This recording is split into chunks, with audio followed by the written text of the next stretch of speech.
In today's Home Assistant how-to, we're going to be setting up and installing HACS, so let's get straight into it. The first thing we're going to need to do is get an SSH client. If you've already got one, then feel free to just skip ahead, but if you haven't, then just copy along with me and install this default one. So we're going to head into configuration on the left there. From here, we're going to choose addons, backups and supervisor. Then in the bottom right there, we're going to choose add-on store. Then up at the top in the search bar, we're just going to type SSH. And we're going to be using this SSH and web terminal. So go ahead and select that one. And then we're going to go ahead and hit install. That should just take a second or so to install, but once that's installed, you've got a couple of options for the add-on here. I'm going to turn on this watchdog, so if the add-on ever crashes, it will automatically restart. And the second one that I'm going to turn on is this show in sidebar, just so it's easily accessible.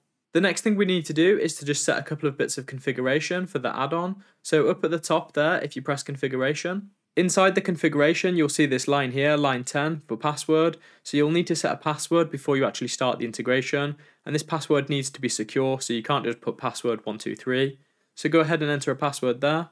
And once you've entered your password, you're going to press save. Up at the top, we're going to choose info. Then from here, we're going to just press start in order to start the add-on. With that started, we can just go ahead and click open web UI.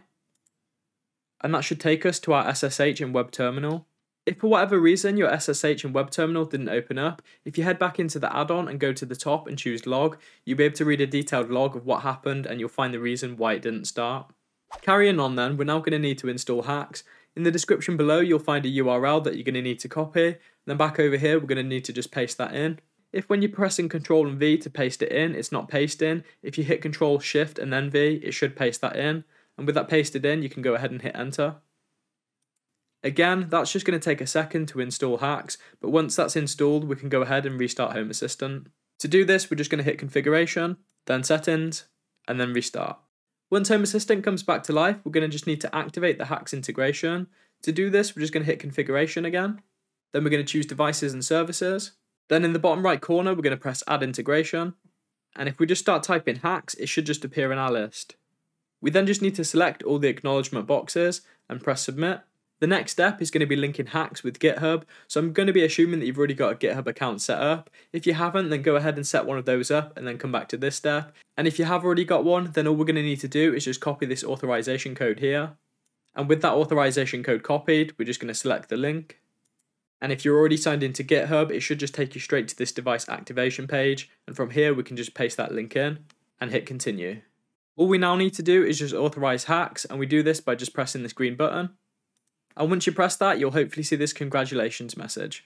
If you saw the congratulations message, when you flip back to Home Assistant, you'll hopefully see this success one. And from here, we're just going to press finish, and then we can see HACS there in our list.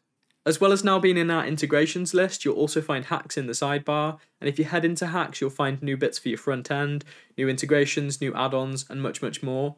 If you're looking for a bit of inspiration on things you can set up and install with HACS, then check the description below because I've got a few different videos on things that you can set up and install with HACS. Another quick tip here, if you see this message telling you that HACS is disabled due to rate limiting, then don't worry about it. It is expected and it will just automatically clear itself.